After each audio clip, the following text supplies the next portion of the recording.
Salut à tous, très heureux de vous retrouver sur le plateau de Gym Tonic. L'OGC Nice est leader de Ligue 1 et malgré quelques critiques, les supporters ne boudent pas leur plaisir. Autour de cette table cette semaine, Vincent Menichini. Salut Vincent. Salut à tous.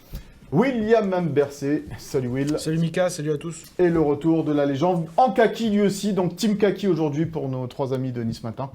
Philippe Camps. Salut Philippe. Bonjour. Notre invité cette semaine était resté discret depuis son éviction du poste d'entraîneur des Aiglons. Il a réservé sa première prise de parole pour Gym Tonic. On est très heureux d'accueillir Didier Digard. Salut Didier. Salut, désolé pour le kaki, j'ai pas...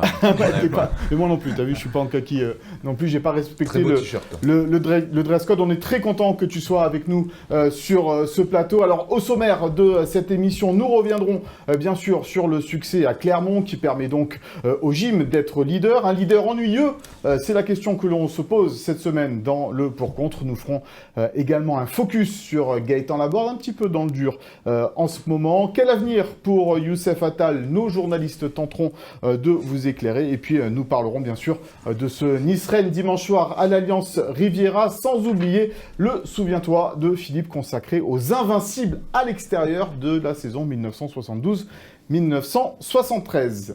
Allez, on attaque ce Gym Tonic d'abord par ce succès 1-0 à Clermont, la 4e victoire consécutive des Aiglons à l'extérieur cette saison. Will, une nouvelle fois, les Aiglons se sont imposés par la plus petite démarche, certes, mais dans une rencontre globalement maîtrisée. Surtout la première période. J'ai beaucoup aimé cette première période avec une grosse maîtrise, un pressing très haut qui a été ultra efficace, qui a vraiment étouffé les Clermontois. Quelques occasions de but, notamment pour Gaëtan Laborde. Un penalty qui est bien dans la construction, qui est bien amené. Avec Rosario, qui fait un super match au poste d'arrière droit. Peut-être il a trouvé son poste pour l'année. Boudaoui qui va chercher le penalty dans deuxième mi-temps qui marque. Donc en deuxième mi-temps un peu plus poussif, clairement un peu plus à réaction. Mais globalement, Boulka n'a pas de parade à faire. Elle a remis une petite frayeur sur ce poteau à la dernière seconde. Mais sinon, grosse maîtrise globale du gym. Ouais. Allez, on va regarder justement les stats de cette rencontre entre Clermont Foot et l'OGC Nice pour voir qu'effectivement la possession était plutôt en faveur des Niçois et le nombre de tirs également. Ce qui est important, on parle beaucoup de ça maintenant, c'est ces fameux ballons touchés dans la surface adverse. Et on voit que du côté de l'OGC Nice, il y en a eu une vingtaine, tandis qu'il y en a eu 8 du côté de Clermont. On s'envoie toujours des petits messages, Vincent, pendant les matchs de l'OGC Nice. Et ça revient un petit peu la même chose. Il y a ceux qui pensent que c'est poussif et il y en a ceux qui pensent que c'est maîtrisé. Ouais, c'est un peu une victoire à la niçoise, maîtrisée, très solide, avec un Boulka, moi j'ai l'impression qu'il fait peur à tous les attaquants de Ligue 1, une charnière exceptionnelle, mais c'est pas nouveau, ça fait 3 ans que ça dure. Todibo, je l'ai trouvé à Clermont, mais vraiment impressionnant, j'ai l'impression qu'il jouait avec des enfants. Il chassait partout, il allait plus vite que tout le monde. Youssouf Ndiaye Chimié, dans ce schéma niçois, c'est le joueur parfait. Et Francesco Farioli, tu as l'impression aussi qu'en ce moment, il sort Barre qui fait une bonne mi-temps, il fait rentrer Perraud qui est horrible pendant 20 minutes, et c'est Perraud qui fait la passe D pour Boudaoui. Donc c'est aussi plein de signaux hyper positifs et le signe d'une réussite maximale, mais c'était, comme l'a dit Will, bien mieux en première période que sur certains matchs. Mais c'était pas la grande éclate, mais c'est pas grave. Moi, faut juste regarder le classement pour être très heureux. C'est important le classement, Didier, après 10 journées de championnat. Oui, c'est important. Là, c'est plus anodin. Il y a quand même eu 10 journées de championnat. Et puis, au-delà d'engranger les points, ils engrangent la confiance. Et puis, ils commencent à faire peur. Donc, il y a les adversaires. Je pense qu'il y a des choses qu'ils auraient peut-être tenté il y a quelques temps, qui tenteront plus maintenant. Quand on arrive devant Bulka, on commence à se poser des questions. Donc, non, je pense qu'ils sont vraiment sur une dynamique vraiment très intéressante. Une dynamique positive. Philippe, tu partages aussi ce point de vue par rapport à ce match en particulier à Clermont. Est-ce que c'est, on est en train de dire, Vincent disait, une victoire à la niçoise, c'est un petit peu ça le style cette année de l'OGC Nice ? Oui, ça fait un moment maintenant que c'est le style, que c'est la marque de fabrique. Voilà. Moi, j'ai été biberonné au foot, au gym des années 70, donc c'est autre chose. Mais voilà, un peu plus champagne. Voilà. Mais qui gagnait rien. Et c'est vrai, qui gagnait le cœur des gens. C'est déjà bien. Le foot, c'est beaucoup d'émotions aussi. C'est beaucoup d'émotions. Mais c'était carré. Après, Clermont m'a pas non plus fait une. Mais ils l'ont fait aussi contre Marseille, ils l'ont fait contre... Ils étaient plus joueurs, oui, le Clermont, face à Paris, par exemple, qu'ils ont été face à Nice, quoi, clairement. Ah oui, d'ailleurs, l'entraîneur Pascal Gastien a fait son petit mea culpa après le match en disant que la première mi-temps, il prenait un peu la responsabilité pour avoir changé de système. Il a changé un peu l'animation et il a constaté que ses joueurs étaient perdus en première période, notamment que ce pressing super étouffant de l'OGC Nice les a bien gênés, et en deuxième mi-temps, ils se sont montrés quand même plus dangereux. Mais c'est parce que Nice est très fort, en fait, que les adversaires aussi déjouent. Et Gastien, il connaît quand même un peu le ballon. Il a quand même dit après le match, ça fait 2 ans qu'on est en Ligue 1, j'ai jamais vu une équipe aussi, alors pas séduisante, mais aussi forte en fait. Ça dégage vraiment en puissance et maîtrise. Beaucoup de puissance en fait. Faire déjouer l'équipe adverse, c'est quelque chose de très difficile aujourd'hui dans le football moderne, Didier. Oui, c'est très compliqué et comme je disais, l'exemple de la confiance, Clermont a voulu changer de système pour jouer Nice. Ils sont rentrés dans la tête de leurs adversaires. Aujourd'hui, ils cherchent des moyens de mettre le gym en difficulté, mais c'est très compliqué. Alors, surtout, tu sens qu'ils aiment souffrir ensemble. Et puis, ils concèdent jamais rien. C'est quand même hyper... ça doit être génial d'être Boulka, Dante, Todibo en ce moment. Ouais. Tu défends en avançant, tu concèdes jamais d'occasion. Et il suffit juste d'un but, donc. Quitte à sacrifier peut-être parfois un peu le spectacle, ça sera l'un des thèmes tout à l'heure. Il joue pas tant bloc bas que ça. Ouais. Non, pas du tout même. Non, pas du tout. Ils mettent pas effectivement, c'est pas du tout le bus comme on dit. Tu peux pas mettre le bus et gagner, être leader de Ligue 1 aujourd'hui. Alors justement, le rôle de leader de Ligue 1 de cette équipe de l'OGC Nice, on va voir le classement après 10 journées. On va voir effectivement que les Aiglons sont leaders face juste devant le Paris Saint-Germain, 3e Monaco, qui occupait cette place et qui a perdu le week-end dernier face à Lille. Lille qui revient aussi plutôt pas mal à cette 4e place. Est-ce qu'on peut juste un peu figer, parce que voilà, remettre le classement, s'il vous plaît, parce que ce que je trouve très intéressant au-delà de la place de leader, c'est que donc dimanche Nice-Rennes, 11e journée, un tiers de championnat, parce qu'il n'y a que 34 journées. Et à un tiers de championnat, tu as la capacité de mettre Rennes, un concurrent direct, à 13 points. Quand l'OM, avec un match en moins, est à 10, quand Lille a aussi 4 points de retard. En fait, moi, au-delà de la première place, c'est tout l'écart qui est en train de se créer, avec Lens aussi également 10 points, qui est intéressant à au tiers du championnat. C'est quand même pas anodin. Il restera bien moins de matchs. Didier, est-ce que cette équipe de l'OGC Nice fait un beau leader de Ligue 1 ? Ça fait un leader très solide. Très sincèrement... Aujourd'hui, on sent vraiment les équipes en difficulté contre Nice et qui ne trouvent pas le moyen. Donc, non, moi, je les vois bien continuer un bon moment comme ça. Est-ce que tu penses que, évidemment, la question, je vais te la poser crûment, en tous les cas, est-ce que tu y es pour quelque chose ? Est-ce que tu as le sentiment d'y être pour quelque chose ? Parce que c'est vrai que cette bonne dynamique niçoise, elle était là déjà quand tu avais les rênes de cette équipe. Oui, c'est vrai que ça dure depuis un petit moment. J'ose espérer qu'on y a contribué et forcément récupérer un groupe en confiance, ça facilite les choses, mais aujourd'hui c'est un tout autre travail, un autre style, mais ça fonctionne très bien. Ça fonctionne très bien. On va voir quelques petites stats de l'OGC Nice cette saison. Évidemment, voilà, meilleure défense des 5 grands championnats, 4 buts encaissés. Nice n'a subi que 23 tirs cadrés en Ligue 1. Seuls le Bayern et Arsenal font mieux. 13 matchs sans défaite. Ça, c'est sur la saison dernière, évidemment, également. Et puis, après 10 matchs, Nice n'a toujours pas été mené au score. Ce qui fait que, on en parlait la semaine dernière, ils sont 2e à ce classement, puisque le record, c'est Bordeaux, avec 12 matchs sans être mené au score. Ça aussi, c'est compliqué pour une équipe de jouer contre l'OGC Nice et de se dire peut-être... Wow, ils n'ont jamais été menés au score cette saison. Comment on va faire pour leur planter un but ? Ouais, en fait, toutes les stats qu'ils sont en train de créer de chaque week-end, forcément, ça impacte l'adversaire. Ça leur donne de la confiance et le rapport de force à l'entame du match il est toujours en faveur de l'OGC Nice. Mais c'est hyper intéressant parce que Terren, par exemple, Genesio, qui a la volonté de jouer, de presser haut, tout ça. T'as Mofi qui est un peu en difficulté en ce moment. Si tu presses très haut, face à Nice en plus. Mais pour Mofi, c'est du pain béni. Donc c'est vraiment, comme il a dit, t'es un peu entré dans la tête des adversaires aujourd'hui. C'est ce qu'il y a de plus compliqué. C'est exceptionnel, moi, je trouve, là-dessus. Sur cette place de leader, Philippe, est-ce qu'elle est importante pour toi à ce moment-là de la saison ? Oui, en plus, moi je trouve que contrairement à des fois par le passé, on a vu des équipes, des tubes de l'été, ou des équipes même aller encore un peu plus loin, presque être championnes d'automne, tout ça. Mais je sais pas, mais on savait que ça allait s'arrêter un moment. Alors que eux, il y a un truc, c'est qu'ils jouent pas sur l'euphorie, les buts marqués, ça joue sur la solidité, sur l'organisation, la solidarité.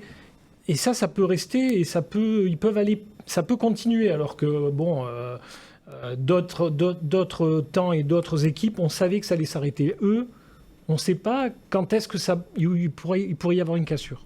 Allez, on va écouter justement à ce sujet, sur cette place de leader, Melvin Barr, le latéral gauche de l'OGC Nice. Il en a parlé tout à l'heure en conférence de presse devant la caméra de Philippe Bertini. On se sent bien. Après, il faut garder les pieds sur terre. Ça fait que 10 matchs. Il faut apprécier le moment, mais il faut rester sérieux et jouer les matchs les uns après les autres en gardant la même envie. On y est attaché quand même un petit peu parce que c'est toujours bien d'être premier, mais c'est aussi anecdotique, pardon. Il faut, comme je l'ai dit, il faut continuer si on veut la garder, mais il faut continuer à travailler dur comme on a pu le faire sur ces 10 premiers matchs. Voilà donc Melvin Barr en conférence de presse sur cette place de leader. Autre fait marquant de cette rencontre à Clermont, c'est le penalty manqué par Gaëtan Laborde. C'est notre focus de la semaine.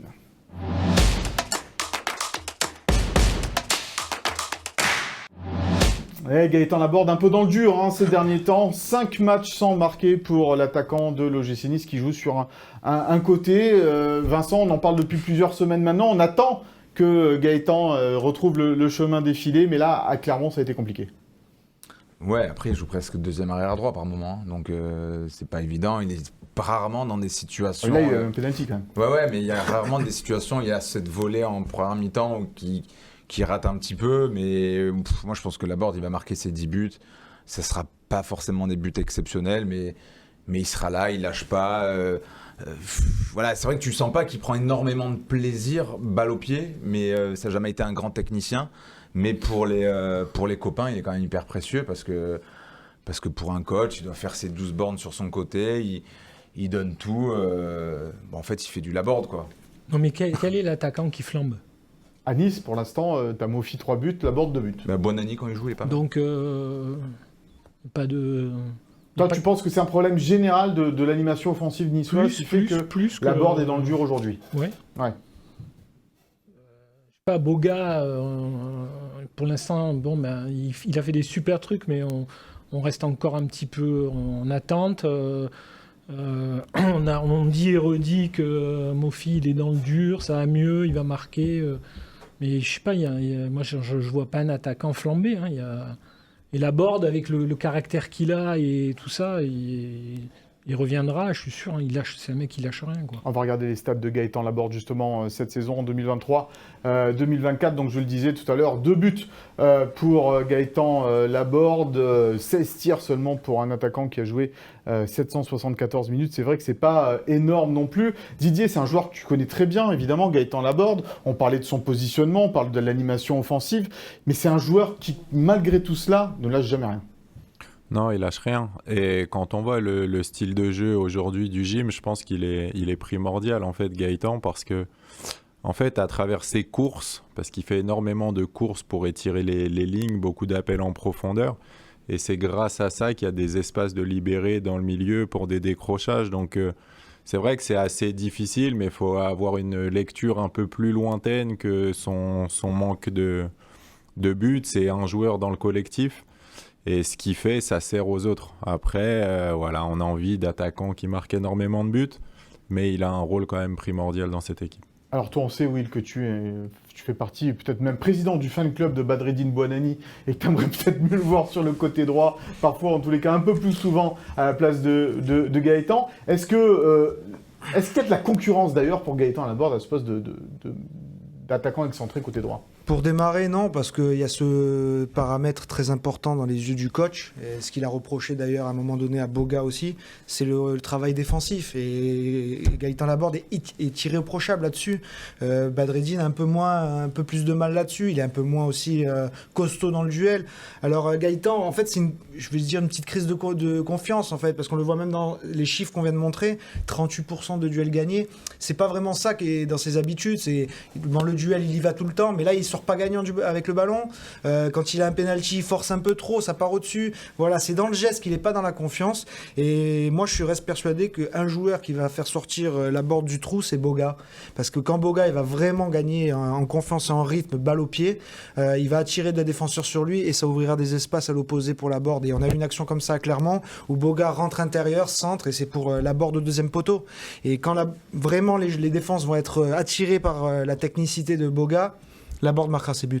Vincent, pour l'instant, Francesco Farioli ne peut pas se passer de Gaëtan Laborde, même s'il est un peu en difficulté. Mais c'est ce qu'on dit depuis le début de l'émission. En fait, c'est Laborde, Youssouf, il y a des joueurs système Francesco Farioli, mais en fait, il n'y a rien de péjoratif là-dedans. Comme quand on voit que Rosario, en fait, il fait des super matchs arrière droit. Bah, quand tu joues avec 4 défenseurs et que les latéraux, en fait, ne montent jamais, bah, c'est top d'avoir Rosario. Mais après, c'est plus les sensibilités. Moi, j'aimais bien voir Youssef Attal très haut sur le terrain, un latéral qui se fait plaisir avec son ailier. Mais c'est pas le foot mis en place par Francesco Farioli. Et d'ailleurs, ça marche très bien ce qu'il met en place. Et donc, Laborde, pour moi, c'est parfait pour ce système-là. Et à l'inverse, justement, d'un garçon comme Bouanani, que nous, on adore, parce que dès qu'il a le ballon, il se passe quelque chose. On l'a vu l'an dernier, pendant la deuxième partie de saison. C'est un petit peu un joueur frisson, quoi. Tu payes aussi ton billet pour ça, en tout cas. Mais les Niçois, aujourd'hui, ils s'en foutent bien de tout ça. Ils sont premiers de Ligue 1. Je te vois sourire, Didier, quand on parle de Badreddine Bouanani, évidemment, parce que c'est toi qui l'as lancé dans le bain de cette Ligue 1 aujourd'hui. Mais parfois, tu t'en passais aussi. Tu ne le faisais pas rentrer non plus à tous les matchs. Ça fait partie encore de son apprentissage, évidemment. Oui, forcément, il y a des périodes compliquées quand on débute. Il y a des choses qu'il fallait lui éviter, il y a des choses qu'il fallait lui apprendre.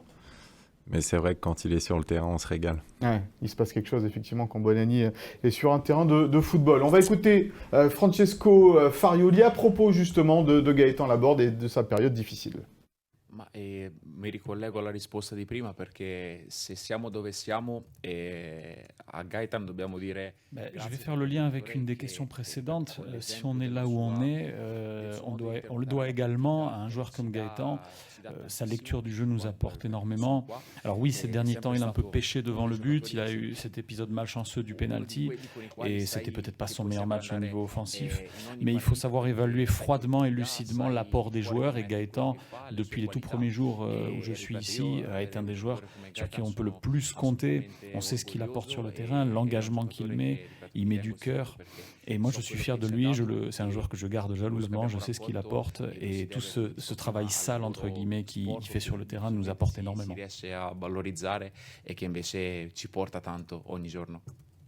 Voilà donc Francesco Farioli à propos de Gaëtan Laborde, sans dévoiler la compo probable de Will tout à l'heure. Il y a de fortes chances quand même qu'il y soit dans cette compo encore malgré tout, Gaëtan Laborde. On parlait du style de jeu de l'OGC Nice, de cette place de leader. Eh bien, c'est le pour-contre de cette semaine.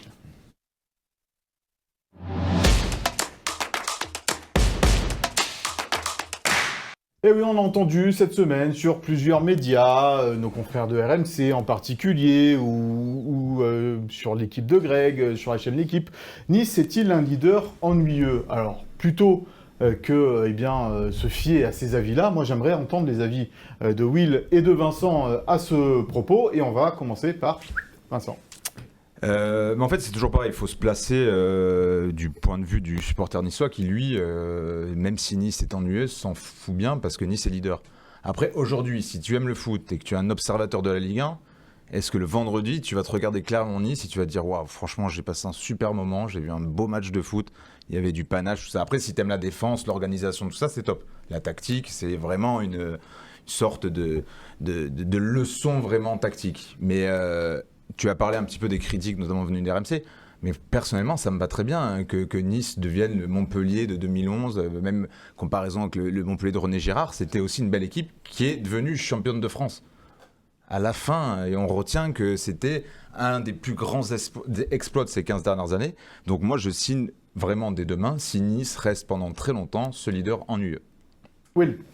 Pour moi, c'est pas du tout un leader ennuyeux. Moi, je m'emmerde pas quand je regarde Dante et Todibo défendre, quand je vois cette défense hermétique, quand je vois Youssouf cumuler 2-3 postes dans un même match, quand je vois Rosario qui n'est pas un latéral droit, contrairement à ce que disait Vincent tout à l'heure, je trouve qu'il a joué haut, moi, clairement. C'est quand même lui qui va lancer le penalty, c'est lui avec crochet derrière la jambe d'appui, extérieur du pied dans la surface de réparation. Je sais pas ce qu'on veut en fait. On veut des 6-3, des 7-4. Non, moi je me régale. Franchement, je me régale à voir à quel point des adversaires se cassent les dents sur l'OGC Nice. Comme le PSG s'est cassé les dents sur l'OGC Nice, quand Mbappé s'est fait prendre le ballon par Todibo à 30 mètres de son but et derrière ça fait but.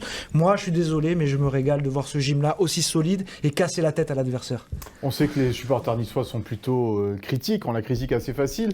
Didier, mais finalement, être leader et se dire qu'on a un jeu peut-être pas encore très abouti, c'est pas bien grave au final. Non, c'est pas grave du tout. Et comme tout à l'heure, on disait, c'est qu'il y a eu des tubes de l'été et on voit pas Nice en sur-régime. On voit Nice avec une marge de progression. Donc au final, moi, très sincèrement, en fait, quand on dit ennuyeux, tout dépend ce qu'on recherche. Déjà, c'est vrai, c'est ce qu'on veut voir 7 buts et quel plaisir on prend dans le football. Et quand on les voit autant dans la tête de l'adversaire, c'est plaisant. Philippe, la synthèse de tout ça. Elle n'est pas facile, la synthèse. Alors déjà, leader ennuyeux, il y a un mot important, c'est leader. Point. Voilà. Normalement, on devrait s'arrêter là, mais... On aime bien couper les cheveux en 4. Voilà. 6 ans que c'était pas arrivé à Nice. Bon, William a fait sa déclaration. Bon, il m'a apeuré. Donc, franchement, j'avoue que j'étais terrorisé. Donc, parce que c'est pas à vous que je m'adresse, en gros, c'est un peu à tous les Parisiens aussi. Mais c'est un professionnel. Ton ami. C'est un professionnel, on sait que qu'il est niçois, mais il va avec sa carte de presse, il va au match, il analyse, il fait tout ça. Mais on prend ton souffle, on dirait vraiment que t'as peur. Tout comme les supporters. Mais après, il y a des gens qui vont au stade et peut-être que je comprends. Moi, j'ai vu Nice-Brest à la télé. Je ne sais plus si c'était Nice-Brest ou Nice-Lyon. Nice-Marseille, c'était difficile. Nice-Marseille. Il y a des matchs, si tu n'as pas bu 3 cafés, 2 coca, tu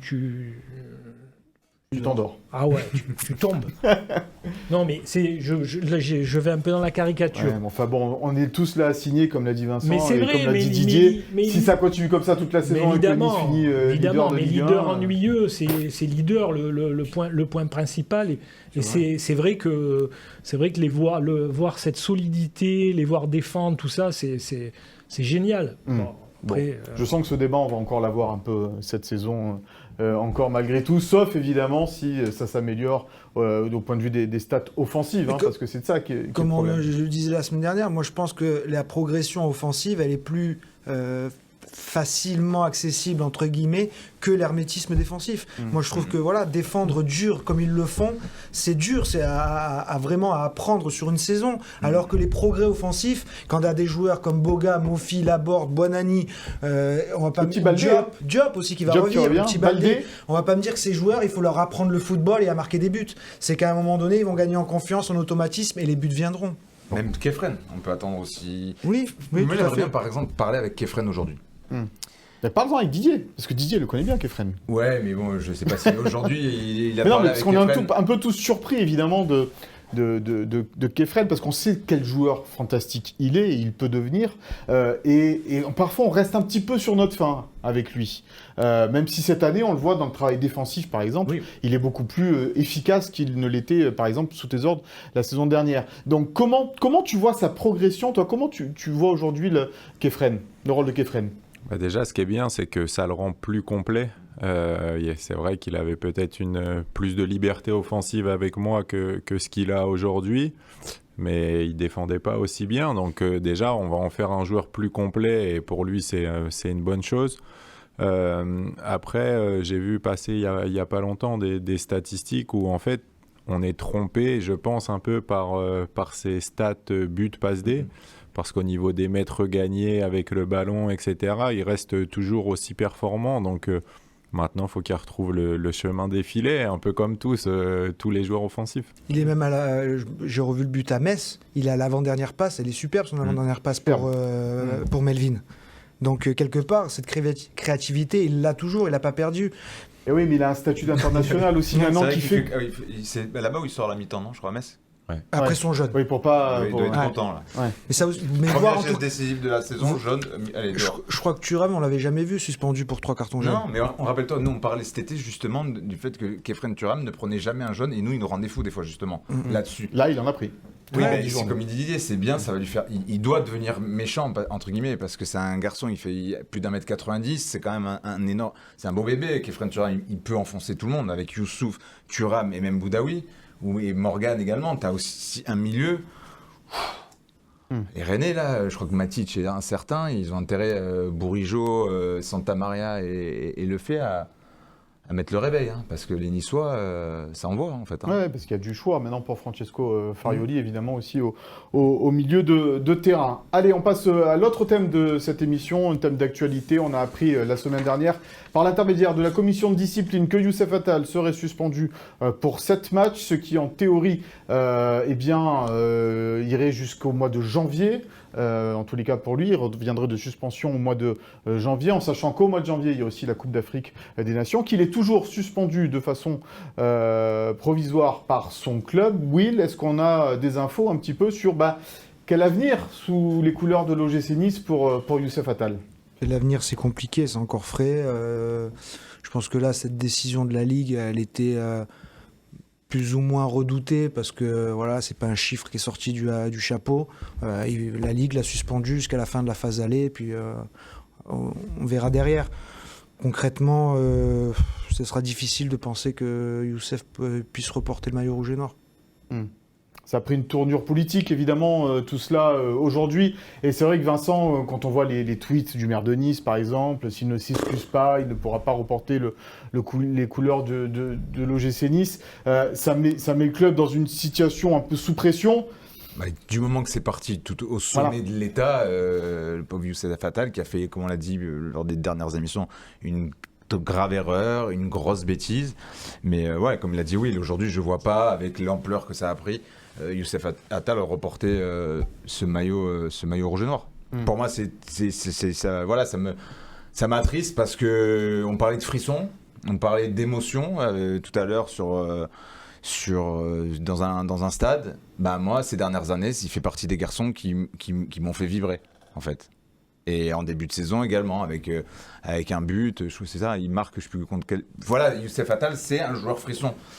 Et c'est vraiment c'est triste. Moi, j'ai essayé de contacter son entourage pour qu'il prenne la parole éventuellement. Je n'ai pas eu de réponse.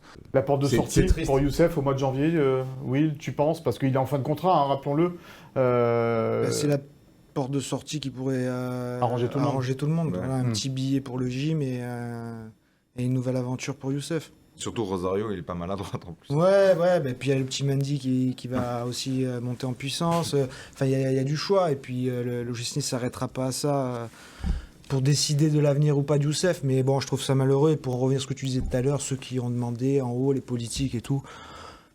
C'est une forte pression politique. Ça me casse la tête parce qu'en fait, c'est toujours pareil dans le milieu sportif. Là, on se permet de vouloir faire de l'ingérence, à dire lui, il a le droit de jouer, il n'a pas le droit de jouer, comme on avait fait au rugbyman à la Coupe du Monde, parce qu'il avait des problèmes judiciaires, il fallait pas qu'il soit à la Coupe du Monde. Mais qui se mêlent un peu de leur politique et qui laissent le sportif au sportif, quoi. Non, mais c'est insupportable, en fait. C'est insupportable. C'était le coup de gueule du jour. Non, mais il a raison. Mais prends l'exemple des incidents à Marseille. Le lendemain, Darmanin, il dit tout va bien, tout ça. Il y a juste, on a vu des images. Ils sont passés dans un endroit où il y avait des parpaings de partout. Il y avait 4 policiers débordés par 100 supporters. On a vraiment fait en sorte que ça se passe bien. Et qui choisit le tracé du bus? Ce sont les autorités. Donc encore une fois, c'est pas leur faute. Du bus qui s'est dit là je me passe tranquille. C'est comme à l'époque du Ré, quand le chauffeur de l'équipe adverse passait en bas à la rotonde. Si tu passes par là, tu sais que si t'as pas des policiers, ça va pas être allez bon match. Ouais, ça va pas le faire. Bon. Autre moment pour l'OGC Nice cette semaine, cette fois par rapport à la commission de discipline, c'est la fermeture pour un match de la tribune basse de la Populaire Sud après, selon la commission de discipline, évidemment, usage d'engins pyrotechniques, laser et intrusion sur le terrain. Ça a beaucoup fait réagir, oui, cette histoire-là, parce que c'est vrai qu'on n'avait pas eu le sentiment contre l'Olympique de Marseille qu'il s'était passé des choses absolument catastrophiques pour qu'on puisse fermer un bas de tribune, quoi. Ben surtout, c'est encore une fois la cohérence et la réussite de ce beau communiqué de décision de la Ligue qui cite donc une intrusion sur le terrain. C'est un supporter marseillais, qui est venu voir un jeune qui vit à Brignoles, qui est supporter de l'OM. Le laser, c'est un Marseillais qui s'est fait arrêter pendant le match, qui a été sorti du stade. Donc dépôt de plainte pour les deux.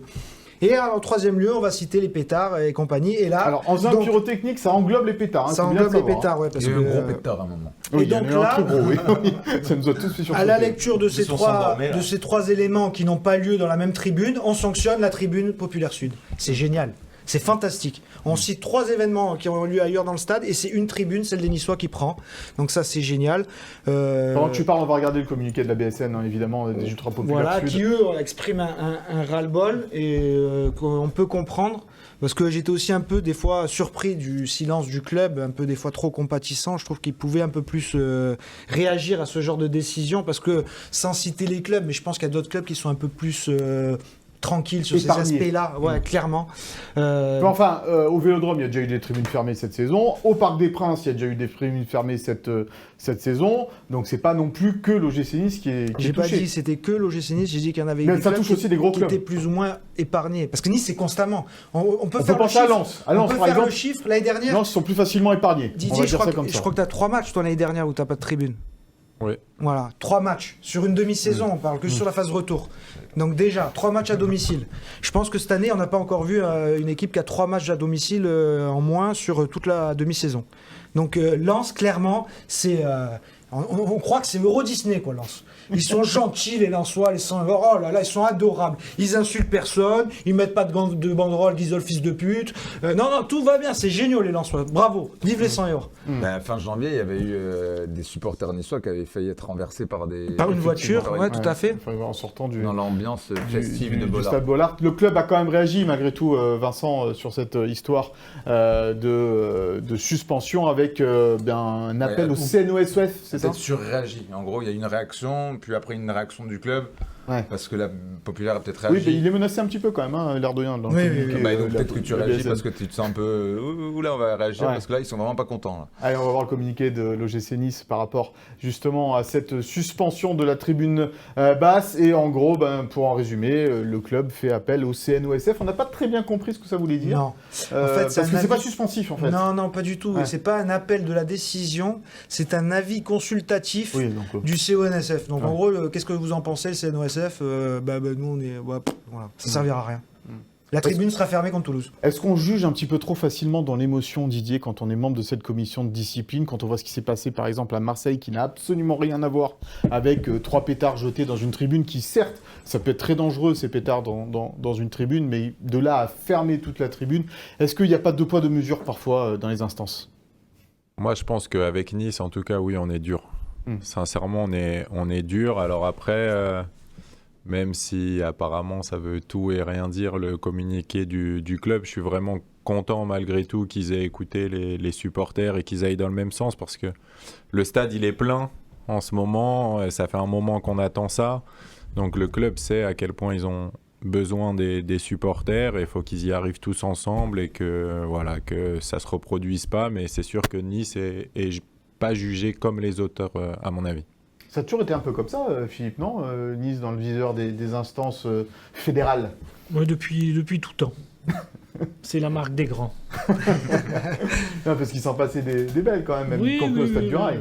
Oui. À l'époque, oui. Il y a des matchs à huis clos, il y en a eu un paquet. Il y en a eu pas mal. Je me souviens contre Nîmes, un jour, le gardien nîmois a pris un pétard dans l'oreille. Bon, ça, c'est un fait grave. Ils avaient joué après le match. Ils avaient rejoué le match à huis clos. Je me souviens et il doit y avoir d'autres épisodes, mais ça m'a échappé. Quand on se souvient le pataquès qu'a fait l'histoire condamnable, la bouteille d'eau sur paillettes, et qu'on voit aujourd'hui un pavé sur Oui, la vitre d'un bus et le visage de Grosso, la bouteille d'eau sur Payet. C'était pas à le faire non plus, Will. J'ai dit c'est condamnable, mais j'ai dit le pataquès qu'on en avait fait, et aujourd'hui on voit le pavé, mais alors il faudrait presque mettre sur l'échafaud de suite alors les Marseillais, parce que les Niçois, pour une bouteille d'eau, on aurait dit on était des voyous qui avaient... Il y a eu une bouteille d'eau sur Payet à Lyon également aussi. Ouais, il avait soif apparemment Payet. Bon, il faudrait arrêter tous les pétards. Non, mais... Ça te fait peur. Pendant Nice-Marseille, là, on s'endormait bien. Là, le gros non, mais en plus, c'est sûr que les pétards, contrairement aux fumis, c'est beau, les fumis et tout, les pétards, ça apporte pas grand-chose, c'est dangereux. Ouais. Bah, ça fait un gros boom et ça peut, franchement, faire perdre des doigts, des mains, Donc ça, c'est dangereux. Je préfère les fumis. Non, c'est vrai. T'as dit quoi? Tu préfères les fumis? Je préfère les fumis. Ah oui, j'ai compris, tu préfères j'ai compris, tu préfères les fumis. On avait tous compris pareil. Hein. Didier, toi aussi. Non, il a bien dit. Les fumigènes. Les fumigènes. Ça prête à confusion, peut-être pas. Hein? Ça prêtait peut-être à confusion ou pas? Ceux qui me connaissent sont la réponse. Allez, c'est l'heure du Zap Gym, le meilleur des coulisses de l'actualité de l'OGC Nice. Et après, on va interroger bien évidemment Didier Digard sur son expérience au poste d'entraîneur de l'OGC Nice. Mais donc d'abord, le Zap Gym. On va finir au Youth League.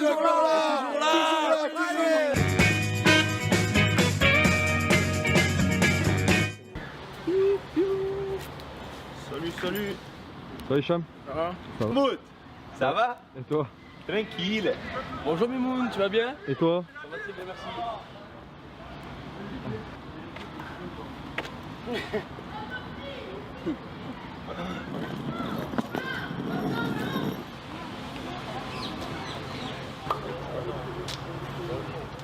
Il y a une question que tous les supporters se posent en ce moment. Qu'est-ce qu'il y a? C'est quel est le titre de cette musique?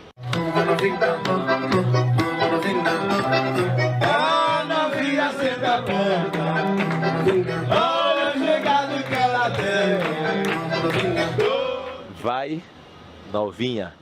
Ouais, ça fait un nouvel hymne alors. Hein? Après Nice à la Bella, c'est... Vai, novinha. Voilà. D'abord Nice à la Bella et après Vai, novinha. C'est quoi la traduction? Vas-y la jeune. C'est une façon de... Comme on danse quoi. Ah, ok. C'est que ça. Vas-y la jeune. T'es jeune? Oui, bien sûr. C'est bon. Ah, j'ai que 29 ans les gars, bien sûr. Là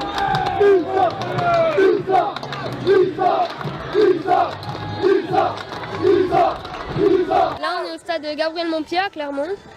Il y a Clermont-Nice et pour les 3 points pour la première place potentiellement. On est au stade de Clermont. Ah ouais? C'est gai ça là. Il fait bien froid d'ailleurs. Ah, ça un peu au stade Juré mais... En moins beau, c'est tout. Avec une tribune en moins? Avec une tribune en moins, avec des supporters en moins, avec tout en moins. Qu'est-ce qu'on pense un peu de ce début de saison? Oh top hein. Allez, on peut pas rêver mieux. On remercie Ferrioli et on espère que ça va continuer comme ça. Hein.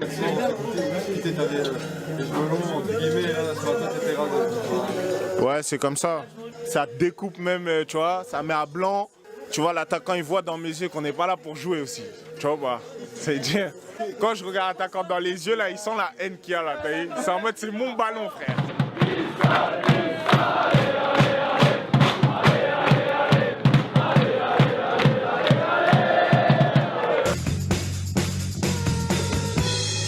Voilà donc pour le Zap Gym que vous pouvez retrouver en intégralité sur les médias de l'OGC Nice. Pendant ce Zap Gym, on a essayé de calmer un peu Will, mais bon, on n'est pas très... J'ai pris un Prozac. Oui, on n'est pas arrivé pour l'instant. Il y a la police qui l'attend à la porte du studio, et de Nançois aussi, on m'a dit. Allez, on va passer aux questions-réponses avec Didier Digard, c'est le tac au tac.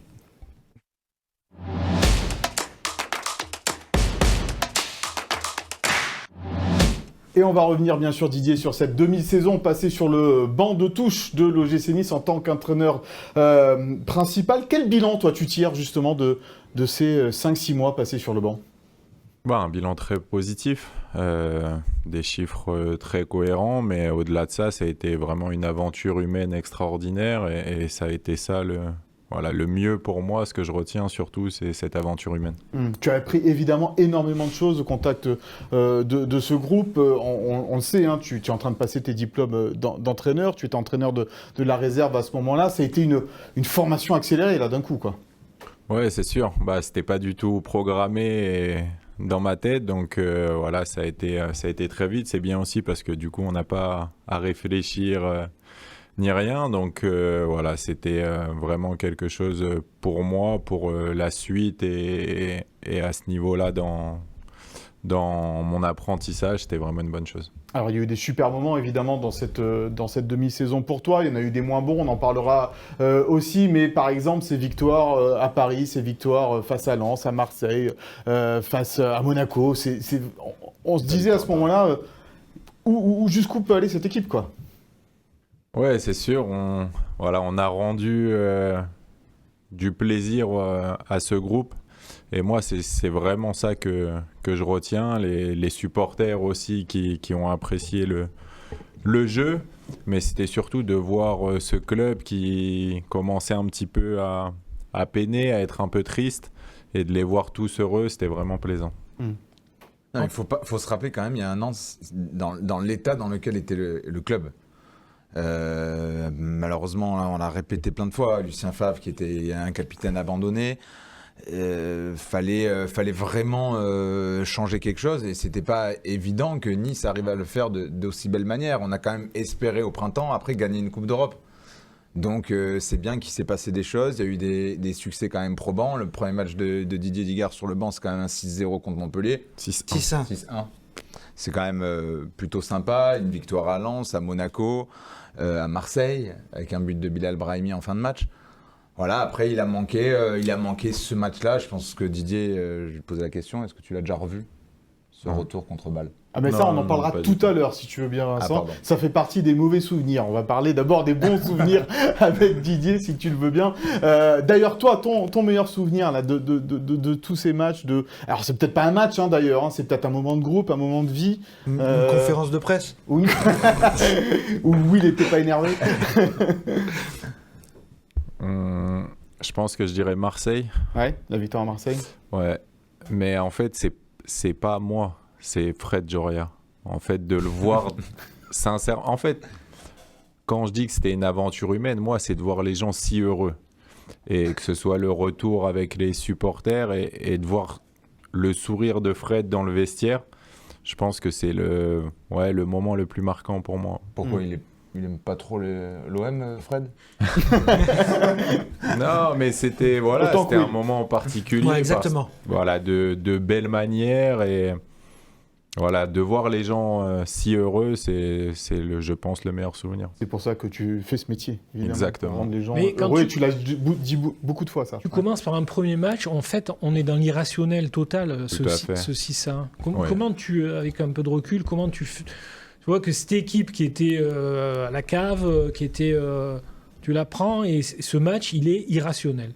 Ouais. On est dans un truc, tu te dis du coup c'est bon, il y a un truc, Est-ce que l'irrationnel s'explique? C'est compliqué. On a eu juste une journée pour le préparer. L'avantage que j'ai, c'est un groupe que je connais, un staff que je connais, un club que je connais, donc... Voilà, tout s'est bien goupillé et puis ça a donné le match parfait. Mais il y avait de la qualité. On peut pas dire on les a transformés. Non, c'était les mêmes joueurs. C'était quasiment les mêmes joueurs. Tu as eu quand même l'apport de Terem Moffi et de Youssouf qui a... Pas sur ce match-là. Non, pas sur ce match-là, évidemment, mais sur la demi-saison, ça a apporté aussi un vrai souffle. Oui, franchement, le travail qui a été fait pendant ce mercato a été exceptionnel, à la fois dans les sorties de joueurs pour permettre d'avoir un mercato cet été plus facile. Je sais que Flo, je lui ai fait un peu peur quand je lui disais non mais c'est bon, t'inquiète pas, même si on est court, au moins tu seras tranquille l'été prochain. Et ensuite le super travail pour faire venir ces deux joueurs. Donc voilà, on avait un groupe vraiment de qualité et je pense que ça a facilité les choses pour cet été, pouvoir avoir un mercato plus simple. Oui, l'histoire, en fait, elle montre bien que c'était un groupe qui était avec Favre complètement sentiment d'abandon. et qui, avec Didier, qui connaissait parfaitement le club, qui connaissait déjà plusieurs individualités, c'est comme s'ils avaient retrouvé une bouffée d'oxygène et ils ont surfé sur ça sur la demi-saison. Et je pense qu'aujourd'hui, Farioli, tu lui as posé la question tout à l'heure, mais c'est clair que si c'était Farioli était arrivé en janvier, il n'aurait pas pu redresser la situation comme Didier, parce qu'il n'avait pas les codes du club, il n'avait pas les codes du vestiaire, il ne connaissait pas les individualités comme Didier le connaît. Donc, l'essence de l'histoire va dans ça. Et tout à l'heure, je blaguais sur la conférence de presse, mais ma question, c'est celle-là. Est-ce que c'est pas l'exercice le plus délicat quand tu es projeté de l'entraîneur de réserve? Parce que le football, c'est le football, l'entraînement, c'est les entraînements. Par contre, se présenter à chaque avant-match en conf, après les matchs en conf, tout ça, est-ce que c'est pas... dépend à quel moment. Voilà, est-ce que c'est pas l'exercice le plus pénible ou le plus périlleux, en tout cas? Ouais, bah c'est pas le plus plaisant, mais après ça fait partie du job. Tu peux pas ne pas y passer et c'est presque primordial aujourd'hui. Donc les gens aiment savoir, aiment poser des questions et nous on se doit d'y répondre. Et s'il y a autant de gens qui aiment le foot et que ça a pris ses proportions, c'est aussi grâce aux médias. Donc ça fait partie du truc et on n'aime pas, mais il faut y passer. Il y avait des questions, par exemple, je me souviens au tout début où tu as pris cette équipe, sur tes suites à capuche, sur les choses comme ça. Même nous, on a joué le jeu par moment, on est rentré dans ce jeu-là aussi. Tu le prenais comment ça t'agaçait un peu ou tu dis, bon allez, ça fait partie peut-être aussi un peu du jeu, mais c'est quand même un peu réducteur de me réduire à un suite à capuche peut-être parfois. Non, bah, il y a des moments où ça peut être fatigant, c'est vrai, c'est pas la partie qui nous plaît le plus. Après, la chance que j'ai, c'est que d'avoir été joueur, ça nous prépare à ça, donc il n'y a pas de problème particulier. Mais si on peut s'en passer aussi, c'est bien. D'ailleurs, tu faisais pas trop attention à ce qu'il se disait sur ta personne, tu n'avais pas réseaux sociaux. Ah non, moi j'ai cette chance. Non, moi, comme je l'ai dit, je suis là pour les gens que j'aime et qui m'aiment, et pas pour lutter contre ceux qui m'aiment pas. Donc les réseaux sociaux et toutes ces choses, c'est pas quelque chose que j'ai. Je regarde pas ce qui se dit. Les seuls que ça peut impacter, c'est éventuellement ma famille. Donc pas ricochet moi, mais moi en direct, non. Donc, tu sortais bien quand même, Didier, en conférence de presse. Il y avait toujours un mot, il y avait toujours une... Mais ce qui était super plaisant, moi je trouve, sur la séquence, il en parle souvent de la famille, des enfants, ses parents, ses proches. Il y avait aussi ce qu'il disait de faire plaisir aux autres, et je sais que ça va un peu le pas le gêner, mais après les matchs, après les victoires, ils se retrouvaient tous là. Moi je trouvais ça hyper touchant. On retrouvait un peu des valeurs assez simples, voilà, de faire plaisir aussi aux siens. Et c'est vrai que ces filles, voilà, elles n'étaient pas très foot. C'était devenu des acharnés de tous les matchs avec toi sur le banc, non? Ouais, sincèrement, j'ai été surpris par ça. Autant, en fait, quand j'étais joueur, je les ai écartés de tout ça. Et ça me plaisait pas. Je voulais pas qu'ils soient là. Et entraîneur, j'ai laissé faire. J'ai pris comme ça. Ils ont grandi aussi.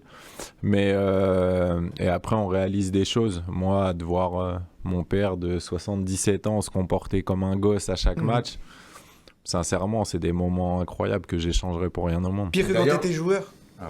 Rien à voir. Sincèrement, incomparable. Mais tout, même mes amis, ils se sont pris au truc au début, ils sont venus, c'est le premier match et on gagne, donc on reste, et tant que tu perds pas. Et sauf que ça fait 17 matchs avant qu'on perde et que ça leur a coûté une tonne, parce qu'ils viennent de Paris ou du Havre à suivre tous nos matchs. Mais voilà, tout le monde s'y est pris et voilà, ça a été, comme je dis, une aventure humaine extraordinaire. Mais dans ces moments-là du foot pro, en fait, ce qui est parfois le plus dur, c'est quand ça fait des dégâts sur les proches, entre guillemets. J'ai l'impression même sur la fin de l'histoire, et justement, plus presque peiné pour tes proches. Oui, bien sûr. Parce que mais toi, ça forcément, ça t'a pas fait plaisir. Justement, on va en parler de ça, de cette non-reconduction au poste d'entraîneur principal de cette équipe de... J'ai changé de statut. Oui, tout à l'heure, j'ai dit évincé, mais les deux mots peuvent s'entendre, évidemment. Comment toi, tu as appris ça? D'abord, est-ce que tu as cru à un moment pouvoir continuer avec cette équipe? Est-ce que les résultats faisant que, quand même, te donné une certaine légitimité, même s'il y a évidemment l'élimination contre Bâle et cette affaire Galtier dont on parlera aussi, mais est-ce que tu as cru pouvoir te dire, tiens, je vais peut-être continuer, et après, tu en avais parlé, tu étais capitaine de cette équipe, c'était aussi un rêve d'entraîner au GC Nice, aller un petit peu plus loin que ces 5 mois? Ouais, pour répondre à la question, si j'y ai cru, oui, forcément. parce que les chiffres étaient là. Tu fais 4e à 1 point du 3e sur cette période où tu es vraiment dominant dans tous les secteurs. Donc tu y crois. Après, on n'a pas d'engagement, on n'a pas, donc ça fait partie du foot, c'est comme ça, ça s'arrête.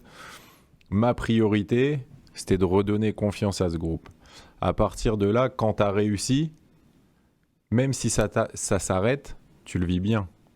Toi, ton engagement, tu l'as tenu, tu as fait ce pourquoi on t'a demandé de venir, ce que le club avait besoin.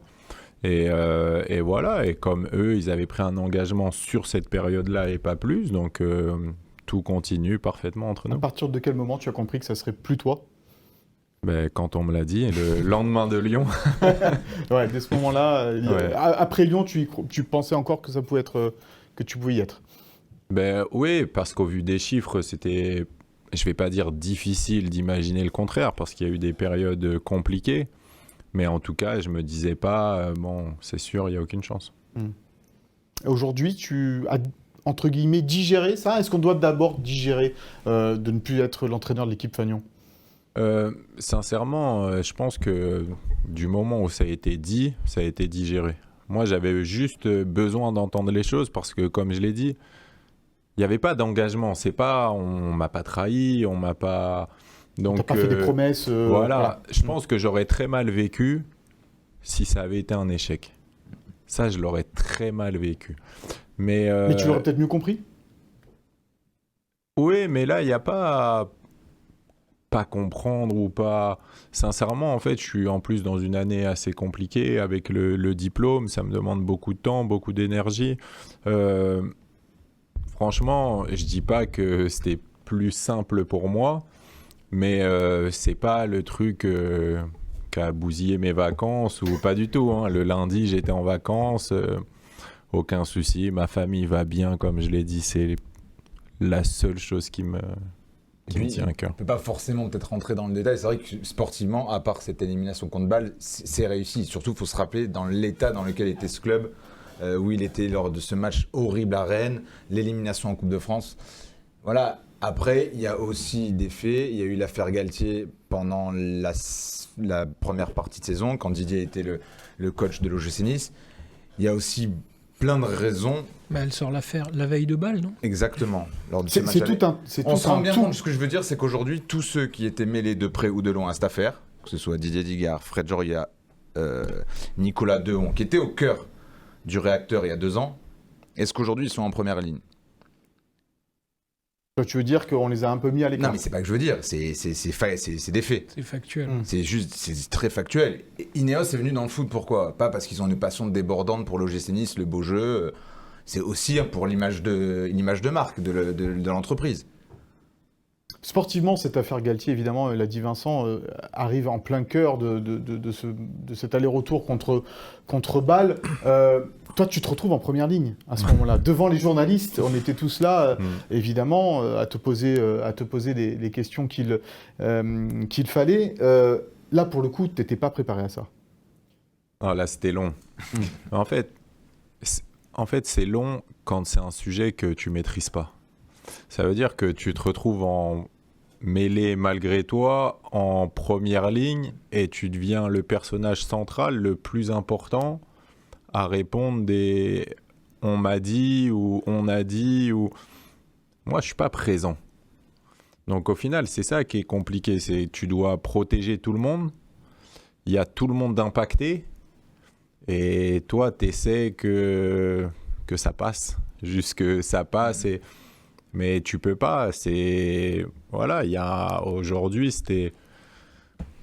ça s'enchaînait. Tous les jours, il y avait pas de pause, on était la seule équipe encore en Coupe d'Europe, donc forcément, on parlait énormément de nous, on n'avait toujours pas perdu. Donc le sujet, il était encore plus intéressant vu nos résultats. Surtout que toi, l'affaire Galtier, tu la vis pas de l'intérieur, parce que... Non. Quelque part, quand Galtier est coach, t'étais à la réserve. Ouais, voilà. Aujourd'hui, est-ce que tu penses que sportivement, cette élimination contre Bâle, due en partie, beaucoup à cette affaire Galtier quand même au milieu, t'a un peu coûté ta place d'entraîneur? Au-delà de l'affaire Galtier, je pense qu'effectivement, le match de Bâle, en fait, on a rendu un rêve possible. Et du coup, tout le monde le pensait pour acquis, ce rêve. C'est vrai qu'on est passé tout proche, on aurait pu et dû faire mieux que ce qu'on a fait chez nous. Et forcément, on se dit qu'en continuant, ça aurait continué, mais j'ai pas à part le fait d'éventuellement aller plus loin dans cette compétition, j'ai pas un regret particulier de me dire grâce à ça j'aurais continué. C'est vraiment l'élimination qui me peine. C'est pas le fait de moi pas avoir continué, sincèrement. Je te repose la question du coup. Tu l'as pas jamais revu ce match? Non, jamais. Mais c'est vrai qu'on en avait fait un match à la vie à la mort, alors que bon. C'est juste un quart de finale retour de Coupe d'Europe, mais que l'OGC Nice n'avait pas joué depuis longtemps aussi. Et la déception était immense, y compris pour toi et tes joueurs. En fait, c'est le scénario qui est horrible. C'est le scénario qui est horrible parce que voilà, tu prends ce but à la fin et parce que tu n'as plus les armes.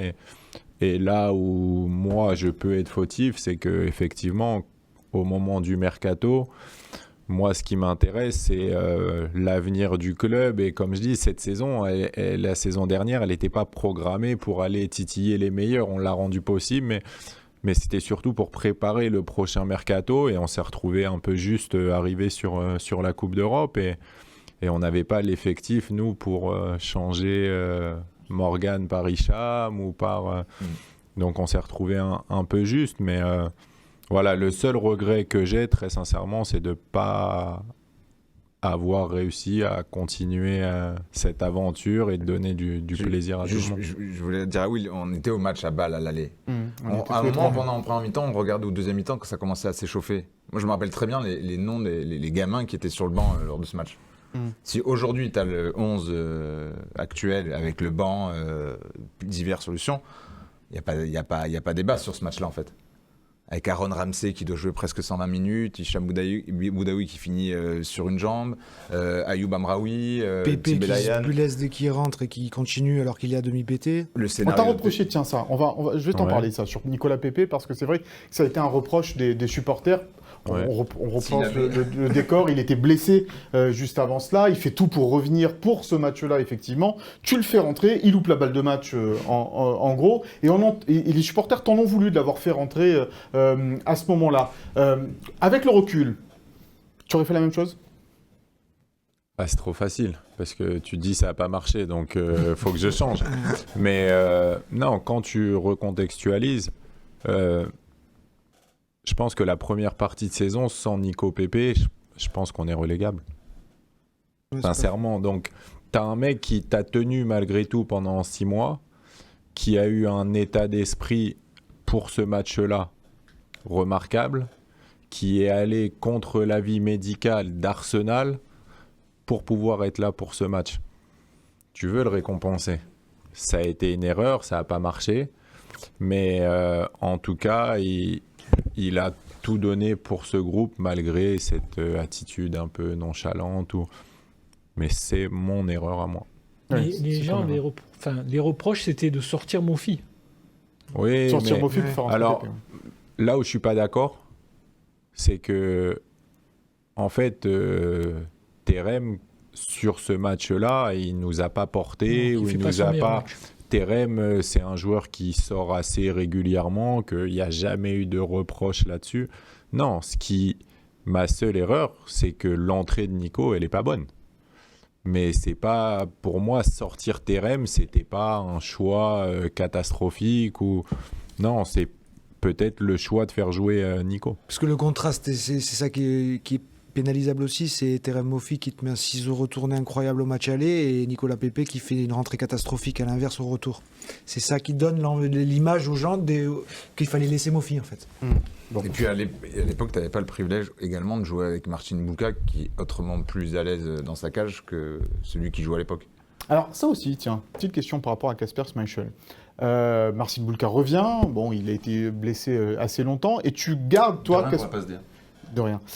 Tu gardes Kasper Schmeichel dans les buts, tu le maintiens à son poste. C'était quoi ton choix à ce moment-là ? Pourquoi ce choix-là ?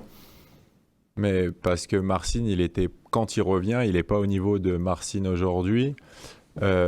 Parce que quand Marcin revient, l'équipe tourne et qu'il n'y a pas un réel intérêt à installer cette tension dans le groupe. Même les joueurs, au début, quand Marcin revient, ils comprennent tout à fait que Casper continue.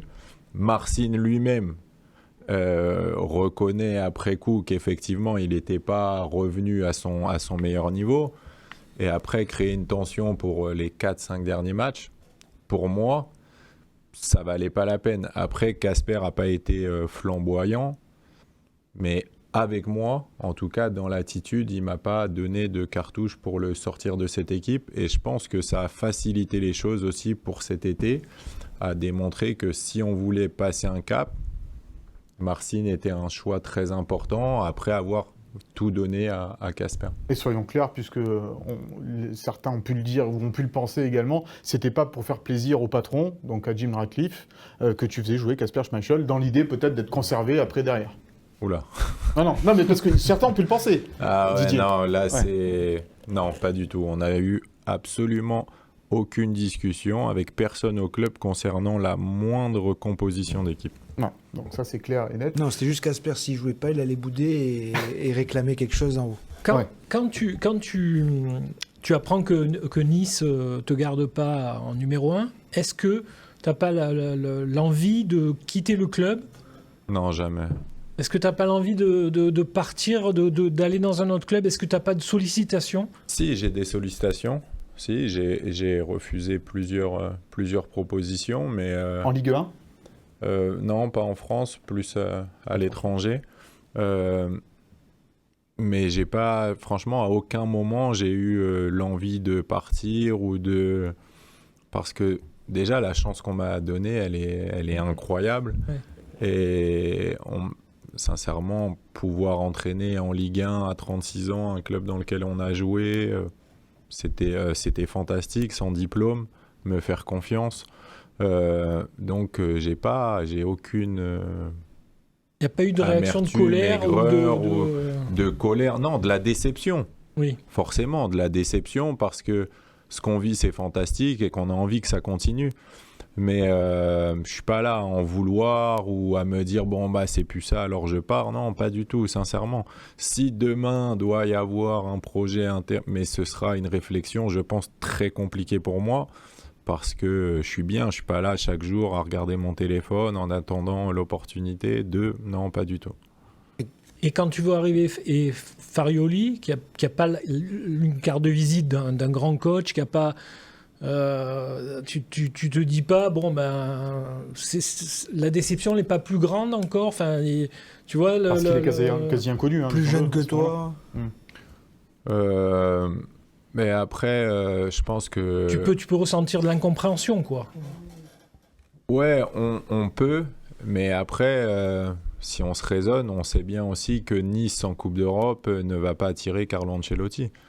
Donc, moi, je pense que quand il y a un projet, ça doit être très clair, très carré, qu'il y a une direction.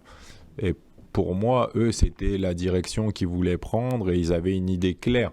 Je ne suis pas allé demander des comptes ou quoi que ce soit, mais je n'étais pas à chercher qui allait me succéder, si ça allait être un grand nom ou pas.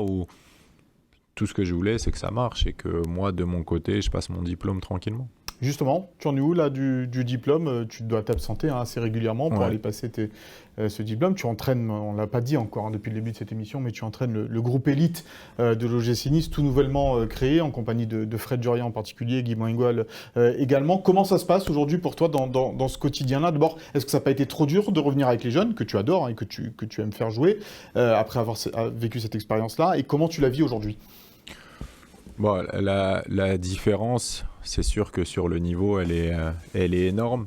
Mais après, dans notre manière de travailler, j'ai la chance. Déjà, j'ai un staff conséquent. On travaille comme une équipe première au quotidien, très sincèrement. Donc déjà, c'est bien parce que moi, ça me permet de continuer mon apprentissage, de trouver ma direction sur ce que je veux faire. Et Après, le seul petit, c'est se remettre à un niveau d'exigence cohérent par rapport au public qu'on a en face. Ouais, parce que c'est vrai que ça va, évidemment, ils n'ont pas la même culture tactique, pas le même physique, pas le même... Mais moi, j'ai parlé avec Fred Jorien un petit peu, et il me disait que tu étais épatant dans le sens où ta motivation, elle n'a pas changé. Et voilà, tu es là le matin, tu bosses... il me dit qu'il n'a jamais senti de cassure.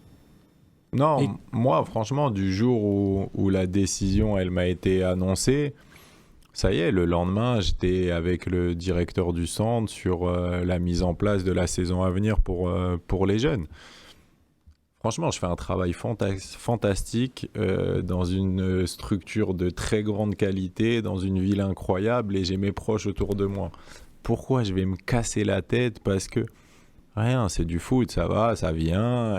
C'était la Ligue 1, là c'est les jeunes, et peut-être que demain ce sera autre chose. Moi, j'ai pas de souci avec ça. Mais tu restes ambitieux quand même, Didier, évidemment, ouais, comme joueur, comme entraîneur maintenant que tu es. Et une fois tes diplômes passés, tu auras envie d'entraîner une équipe pro, évidemment. C'est dans un coin de ta tête, absolument. Oui, forcément, mais en fait, j'ai pas de programmation dans le sens où il m'est arrivé quelque chose d'incroyable qui n'était pas du tout programmé. En fait, à part me créer de la frustration si ça arrive pas, c'est tout ce que je vais faire. Donc, je m'investis au quotidien pour moi progresser. Et le jour où j'ai une opportunité intéressante, et peut-être entraîner de nouveau en Ligue 1. T'es passé par le PSG, tu viens du Havre, tout ça.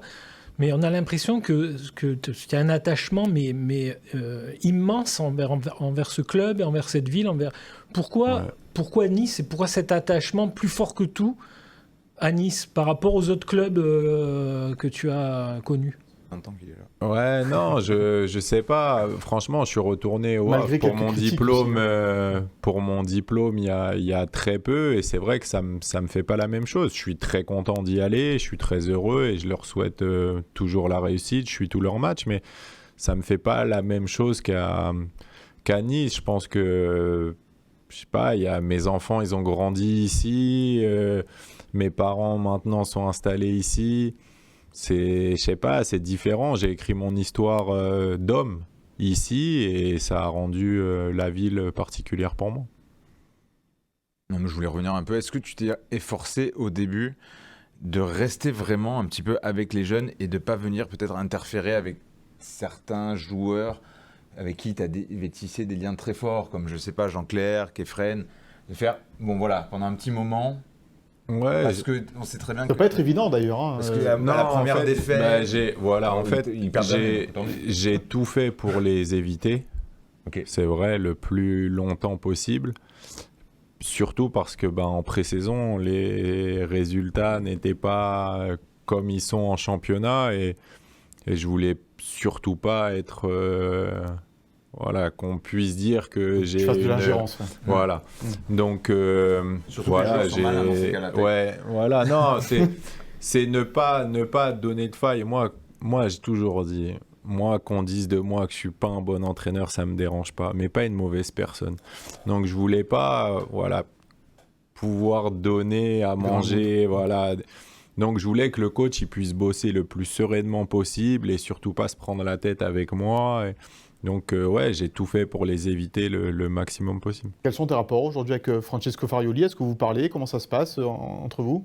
Oui, on discute. Je ne vais pas dire régulièrement, mais on essaye de communiquer parce que forcément, nous, on est au service des pros. Ils ont souvent besoin de joueurs et nous, c'est essayer de leur faciliter les choses. Je pense que on sort tous gagnants d'une saison comme sont en train de faire les pros.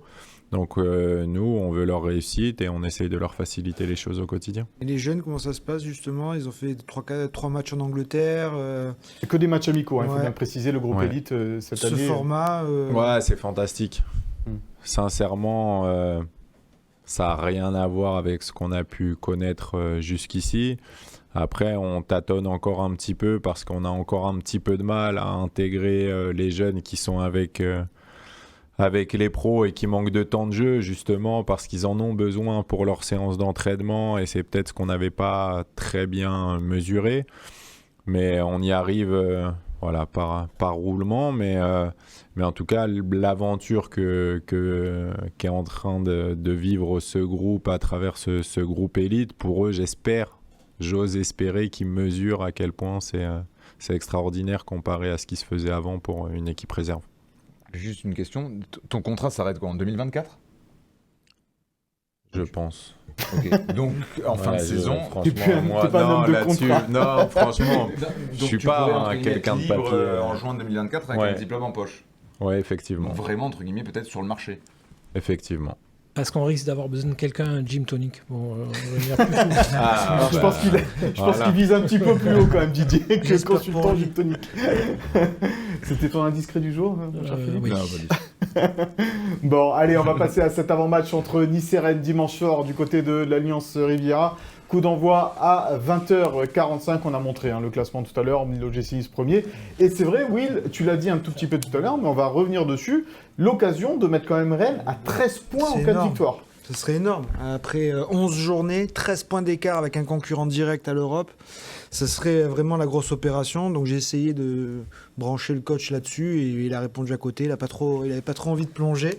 Il plonge rarement quand même. Non, il plonge pas.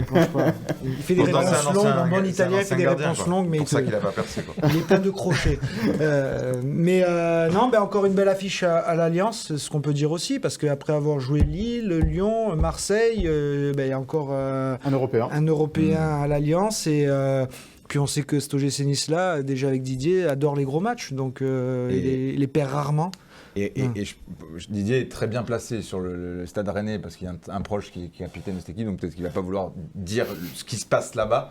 Mais moi, j'ai vu le match contre Strasbourg. Strasbourg, franchement, c'est vraiment une équipe très très moyenne. Je sens pas à Rennes, là, en ce moment, une dynamique vraiment positive. Je sens Genesio pas bien. Tu sens qu'il ne sait pas trop s'il doit jouer, pas jouer, défendre, pas défendre. Des choix un peu incohérents. Je les sens mal, les Rennais. J'aime pas trop qu'on critique Genesio, qui est un coach, j'aime beaucoup, j'adore ce coach. J'aime bien. Non, mais j'adore ce coach en plus, parce que Rennes, c'était certainement l'une des meilleures équipes l'an dernier à voir jouer. Et même en début de saison jusqu'au mois d'août. Mais là... D'ailleurs, il a poussé un coup de gueule après le match. Ce qui est rare aussi de la part de Genesio, de directement dire à ses joueurs qu'ils en font pas assez. Donc c'est qu'il y a quelque chose quand même. Ils sont pas très bien.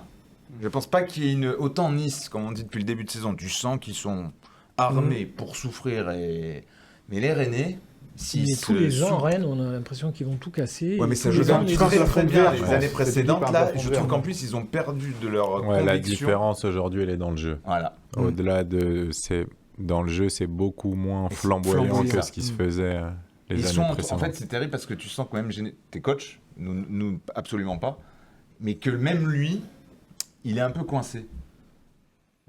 Non.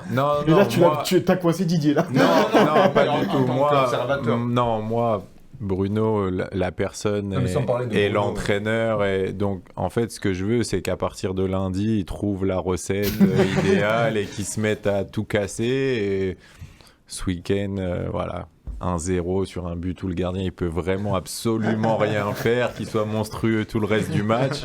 Parce que c'est ça le scénario parfait. Encore 1-0 avec un match moyen, quoi.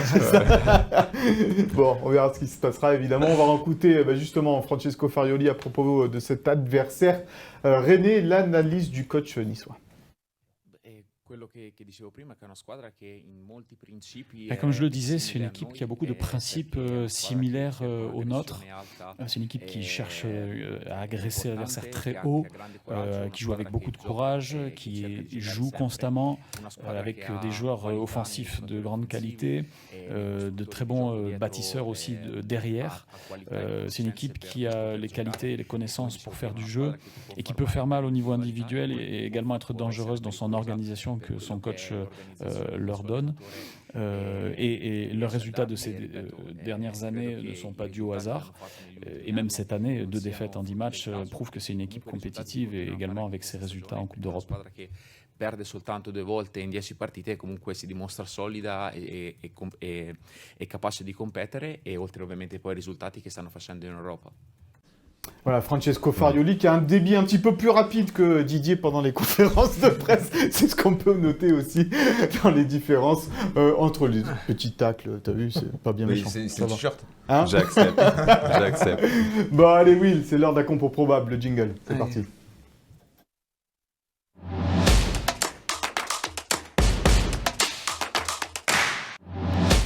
Et la compo probable de ce match entre Nice et Rennes, le petit déplacement, le petit saut de micro comme d'habitude. Le jour où tu vas faire tomber le micro, l'OGC Nice perdra un match. Ah non, malheureusement. Tu vas voir. Donc t'as pas Parce que le coach m'a déjà mis une pression une fois, parce que j'étais pas là à une conf de presse, ils ont gagné, mais quand je suis revenu la suivante, il m'a dit t'es là, on va perdre, si tu serais le chat noir. Bon, donc ça n'a pas marché. Mais on est pressé, la petite infographie qui va bien. Alors en défense, les plein gardiens. de surprises, encore une fois. Donc Marcin Bulka dans les buts, Pablo Rosario, donc on le redit, qui a fait une prestation incroyable. Cafu et Roberto Carlos. Clairement, c'était incroyable. On aurait dit Cancelo par moment. Todibo Dante et Melvin Bard qui, à 48 heures du match, on sent bien qu'il va récupérer sa place, même si donc il est sorti à la pause à Clermont. Et oui, il était pas très content. C'est normal. Ouais. Mais le coach n'était pas très content de sa première mi-temps. Donc nous, on n'avait pas vu la même chose. Donc c'est vraiment qu'on n'est pas entraîneur, pour preuve. Ouais, parce qu'il avait fait une bonne. Mais le coach n'avait pas trop aimé. Il sentait que c'était le moment de lancer Romain Perrault. Et encore une fois, bien lui en a appris. Il va sortir Todibo à la mi-temps contre Rennes. Il y aura 3-0. Il n'y a même pas un central, c'est le jeune qui a signé, il va marquer. Doumbouya. Au milieu. Donc on va passer au milieu. Casse-tête au milieu. Là au milieu, ça y est, le premier casse-tête arrive. Et Bon casse-tête. Et c'est Morgan Sanson qui pourra en faire les frais. Ouais. De un peu la trajectoire actuelle. On se souvient que notamment c'est à Metz où c'est Hicham Boudaoui qui avait joué avec Kefren Turam et Sanson qui était déjà allé sur le banc, n'est-ce pas Vincent? Ouais. Et donc voilà, c'est plutôt dans la courbe avec un Hicham qui marque 2 fois sur les derniers matchs à l'extérieur. Des buts compliqués à mettre. Ouais, mais il est là et il fait les belles courses. Quand tu regardes le plat du pied. Touche pas à Hicham. Notre idole aussi. Oui. Lui aussi, quelques 12-13 bornes par match. Donc voilà, le trio qui pourrait jouer contre Rennes. Voilà. Et devant, on en a parlé tout à l'heure, difficile d'enlever Gaëtan. Par contre, tu remets Diop, toi? Pas du tout. Ah, c'est une erreur. C'est Boga. C'est Jérémy Boga. C'est l'erreur de notre ami Philippe. Allez, c'est Boga. Parce que j'avais bien annoncé donc Boga, puisque c'est quand même, je trouve, l'attaquant qui est plus dans une courbe positive. Terem Moffi qui devrait récompenser Terem de sa bonne entrée à Clermont. Ouais, et Guessant n'a pas fait non plus une très grosse prestation pour. Tu l'as mis 5 Oui, à comparer. Généreux, j'ai trouvé. À comparer de la c'est plus facile d'être un 3 joker que d'entrer. Oui, non, mais voilà. Puis dans un match un peu plus logiquement ouvert face à Rennes, Moffi devrait avoir de l'espace. Et puis Rennes derrière, c'est pas fameux. Bon, on parlait, il y a 2-3 joueurs dans cette équipe. Didier Ouais, c'est très bien. Merci. Bon. Si j'ai la validation du coach aussi, ça me va. Il y a 2-3 joueurs dans cette équipe que tu as, enfin plus même que tu as eu sous tes ordres, mais en particulier, tu en parlais avec Vincent d'Hicham Boudaoui. Toi, tu l'avais mis en 6. C'est là que tu le trouvais le plus efficace. Aujourd'hui, il joue en 8, mais Hicham Boudaoui, c'est un couteau suisse au milieu de terrain. Il peut jouer partout, quoi. Ouais, Hicham, il sait tout faire. Sincèrement, voilà, il a été patient, il savait que ça viendrait, et la force d'Hicham, c'est que quand ça vient, il prend. Lui, il a pas le temps de penser. En fait, il est toujours performant. Et c'est ça sa grande force. Et juste, j'aimerais faire un petit focus pour que les gens ils prennent conscience. C'est Pablo Rosario. C'est pas le plus aimé, mais les gens ils se rendent pas compte à quel point il est important. C'est le joueur rêvé pour un coach. Il travaille toujours à 100% titulaire, remplaçant, il dit pas un mot, il joue n'importe quel poste. C'est un vrai soldat. Et aujourd'hui, on est vraiment content qu'il soit là. Melvin Barr également, qui un peu joué à la nuit par rapport à sa saison dernière aussi. La concurrence. La concurrence, c'est ça pour toi qui fait la diff aujourd'hui? La concurrence, c'est ce qui fait la différence dans le football. À part les très très grands qui ont besoin de rien et qui ont des objectifs tellement élevés qu'ils ne se relâchent jamais. Sinon, il faut de la concurrence. Et puis surtout, on en a parlé en début d'émission, tu le vois quand même moins haut que par le passé, Melvin. Donc c'est plus simple pour lui, parce qu'on sait que ses gros défauts... Oui, il rate moins de centres, quoi. Eh ben voilà. Quand t'as Melvin qui joue presque comme un ailier gauche, tu sais que malheureusement, là, il joue comme un vrai défenseur. C'est Cyril Roll, les supporters adorent. Très bien. Bon, voilà ce qu'on pouvait dire sur cette compo probable de ce match entre Nice et Rennes. Et on note bien que c'est bien Boga qu'a choisi Will sur le côté gauche et non pas Sofiane Diop. Sofiane Diop qui revient malgré tout dans le groupe. Le coach a Par dit contre, qu'il était, Claude Maurice qui ressort encore de la feuille de match. C'est incertain pour l'instant, mais ouais. Enfin, ça va. C'est incertain. Incertain. Non, indisponible. Bon, et Lotomba aussi, out. Sous dans l'oreillette, indisponible. Ouais, l'oreillette. La fameuse oreillette. Allez, c'est l'heure de jouer, c'est le cadeau de la semaine.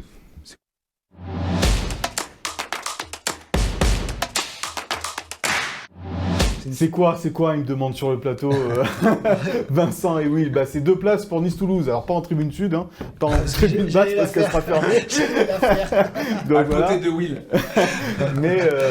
mais non, ça sera 2 places pour le match entre Nice et Toulouse à l'Alliance Riviera. Et pour cela, vous en avez l'habitude, il faut pronostiquer le score et le buteur, ou les buteurs d'ailleurs, de cette rencontre entre l'OGC Nice et Rennes. Et le maillot de Dante a été gagné.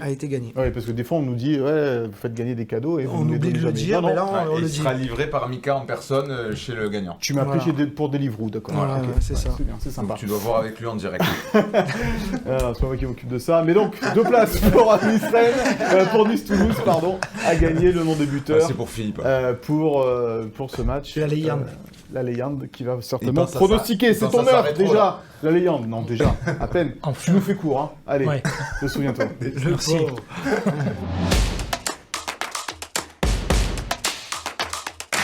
À Colombes.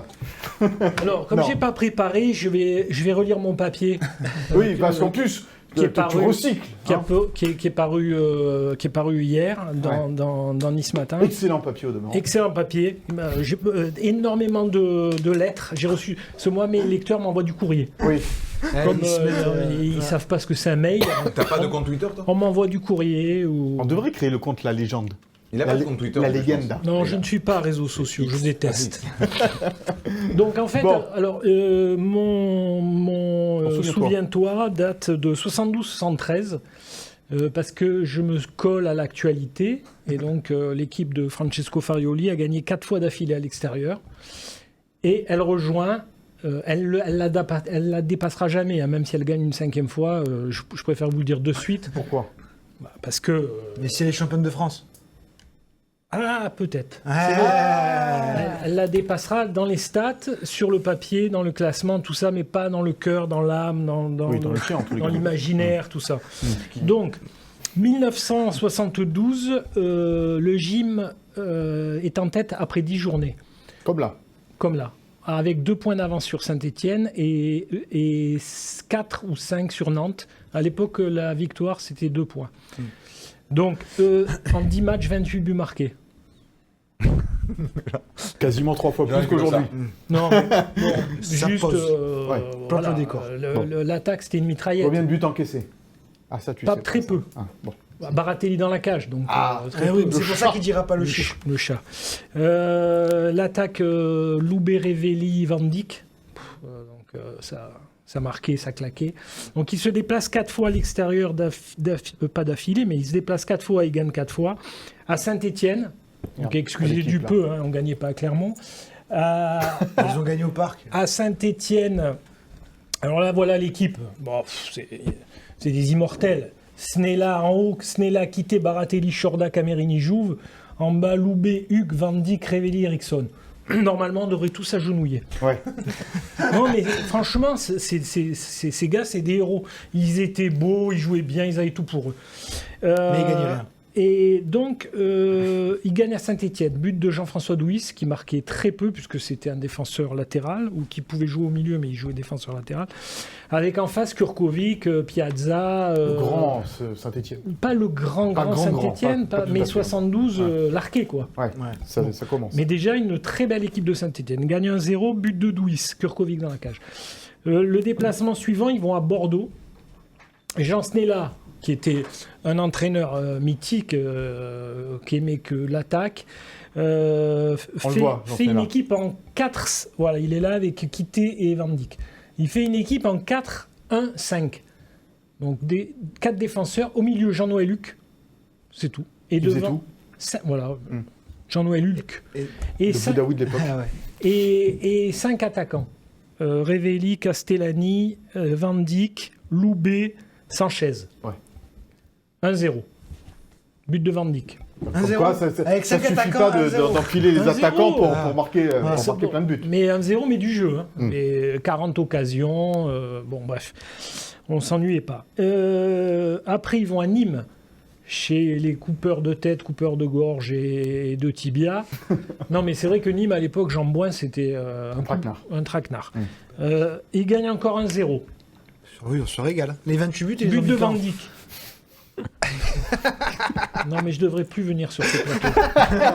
Allez, fini. Franchement. Alors après, ils vont à Sedan. Ils gagnent 5-0. Sedan chez Ivica Osim, qui était un génie du foot. Il y avait le sanglier. Les sangliers, ouais. Non. Sedan. C'est bidule, le sanglier. Mais non, mais Osim, oui, un génie. Tu sais qui c'est Osim? Oui, Oui. Un génie du foot.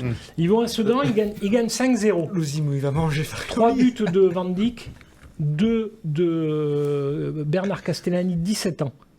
À l'époque. À l'époque, oui.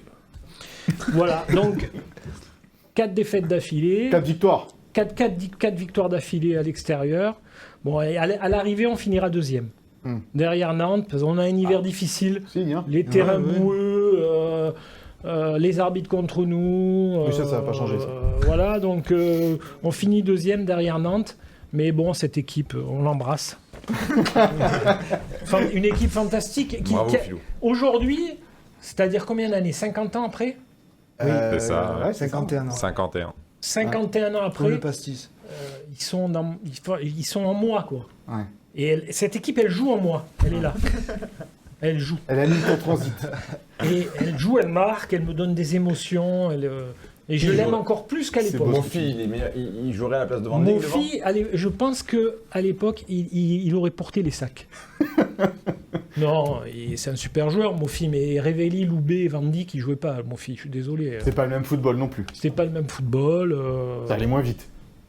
Non, mais ça, c'est toujours, on dit Baraté Boulka, pareil, c'était à l'époque, il y avait du monde au Stade du Ré.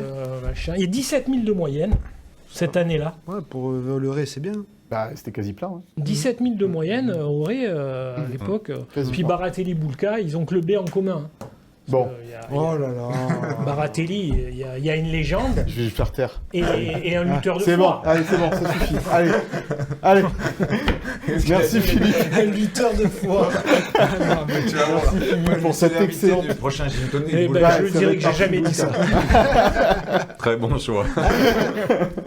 Bon, merci Philippe, super ta chronique encore une fois. Merci la légende. Didier, merci beaucoup. Merci à vous. C'était top de t'avoir sur ce plateau. Merci beaucoup.